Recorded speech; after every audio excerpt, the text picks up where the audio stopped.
Now, Sports Talk with Broads. Here's Hunter Brody. What is going on, everyone? It is time to preview the Eagles and the Bears game that's going down Sunday at 1 o'clock at the Link. That's right. I said at the Link. There is finally an Eagles home game in South Philadelphia. I believe that will give the Birds a little bit of some juice and excitement because the fan base will be a riot as the anticipation for kickoff is legit. Before we dive into this game, just remember you can use the promo code BROADS for $20 off of your SeatGeek's total purchase, so make sure you get yourself to a game. Let's start off real quick with the fact that the Eagles did not go after Josh Gordon. They had the opportunity to put in a claim for him, and they didn't want to go in that direction. I figured that would happen just based off of the way the Eagles have worked in the past with players and off-the-field issues. There's clearly a correlation between players that have off-the-field issues and the Eagles. They normally don't mesh. So I figured they wouldn't go after him. But when you realize that Matt Collins didn't get a catch in a whole month, and when you realize Nelson Agholor is trash, I don't understand how this can hurt you. With Desean Jackson coming back, it's even better to go out there and try and get Josh Gordon. I know this isn't Josh Gordon of 2013, but do you remember what I just said? Matt Collins did not record a catch in a month. Nelson Agholor is trash. If we added someone like Josh Gordon and Desean Jackson to this lineup, it can completely change this offense. But whatever. I would have went in that direction. It is a low-risk, high-reward chance. That's what it is. So it made no sense to not go after him. But whatever. We didn't go with Josh Gordon. He goes to the Seahawks, which is insane. I saw a stat that, 4 of their wide receivers are getting paid just about the same as Nelson Agholor? It's wild. It really is.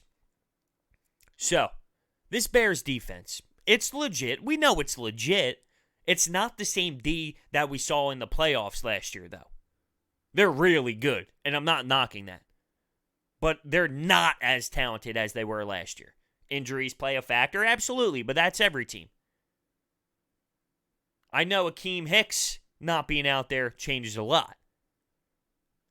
But what the Bears have done over the last few weeks, they've allowed some squads to run the football on them, which is almost perfect for what the Eagles have done last week.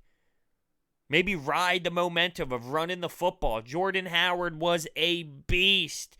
We know what Miles Sanders did as well, carving up that Bills defense for a long touchdown run. We've seen the Bears give up rushing yards. Here's a chance to continue to run the ball down their throat. What else can that do? That can open up the play action. The Bears have allowed some chunk plays off of the play action. If you pound the rock, throw in a play action. Hell, Desean Jackson being back, we're optimistic about that. That can open up a monster play downfield.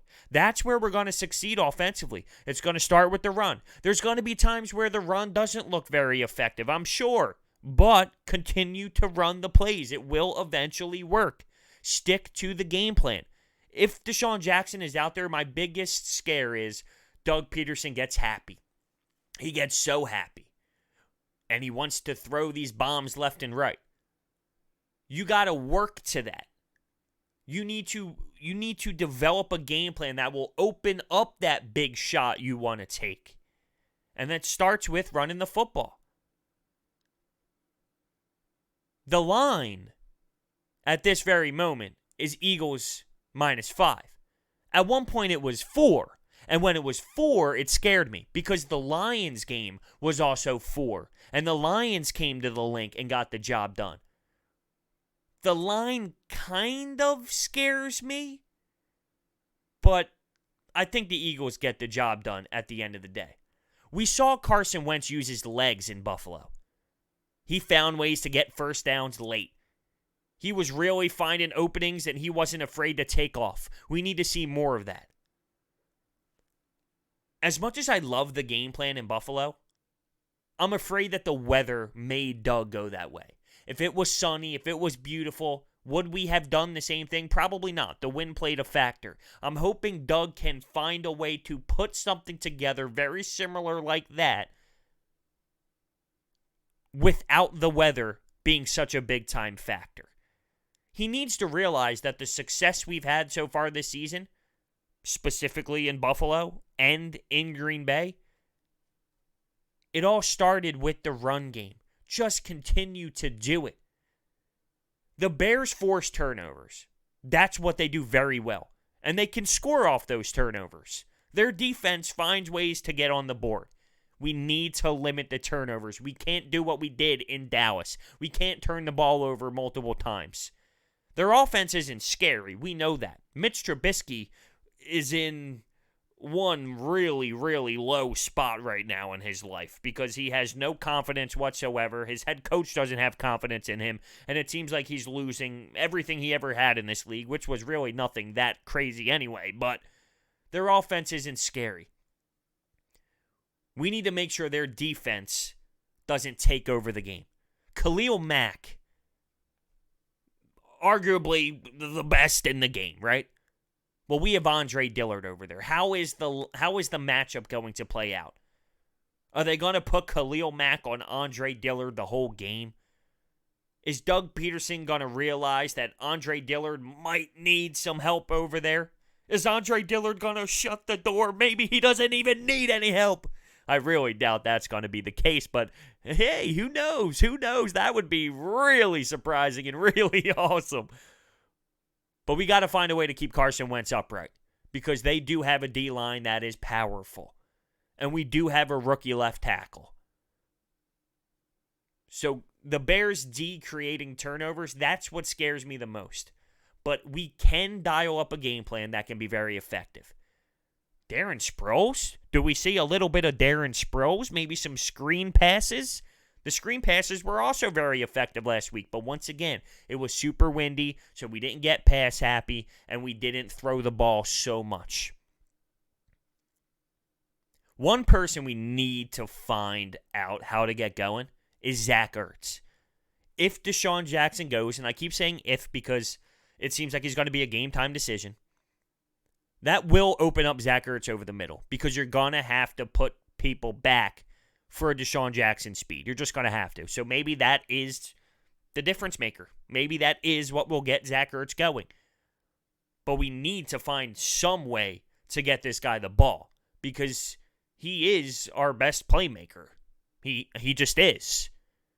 He's an elite tight end, and he needs to get the ball in his hands. There's a narrative out there that Desean Jackson shouldn't play because of the bye week. Why play him now if he's not ready? Let him rest for the bye week, and he can come back full throttle for the New England Patriots. Oh, and on top of that, Bill Belichick won't have any film to study. That sounds logical, but you need to win against the Bears. You have to win. You can't go into the bye at 4-5 and then have the Patriots and the Seahawks. We have 3 tough games coming up here, right?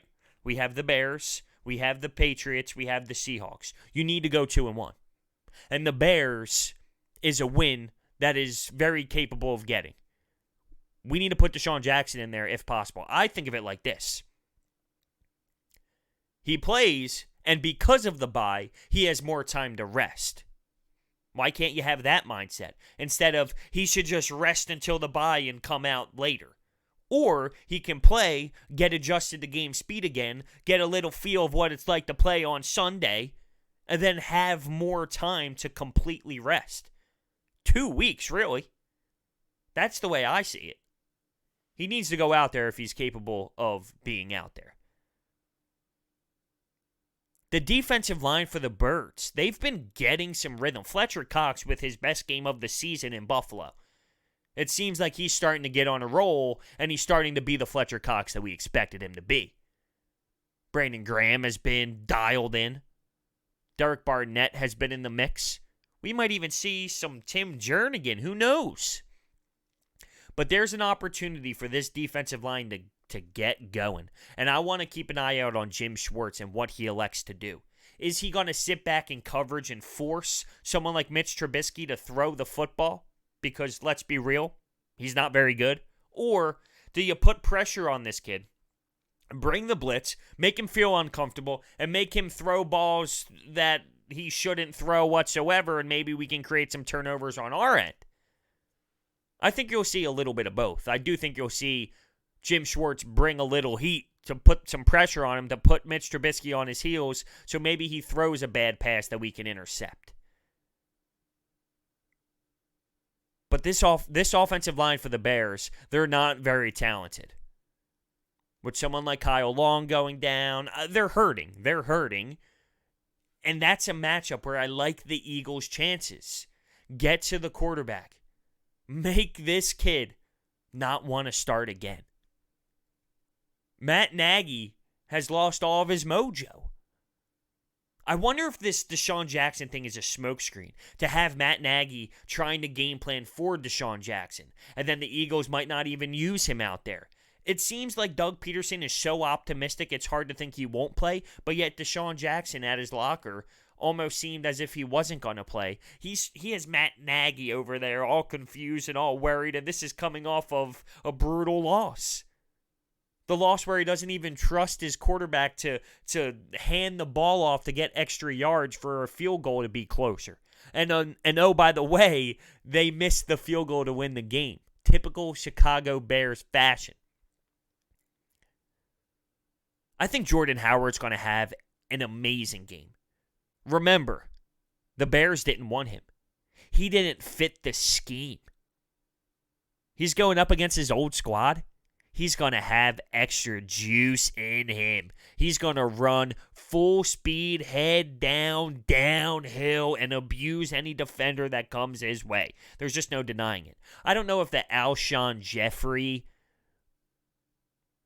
old bear is still in him, if that makes sense. Like, I don't know if Alshon Jeffrey still has that, oh, the Bears are my former squad, I'm going to show it to them anymore, because he's been here in Philadelphia for so long and he's had so much success here in Philly that it seems like that's in the past. But for Jordan Howard, he's got a lot to prove. They shipped him out of there for a 6th round pick.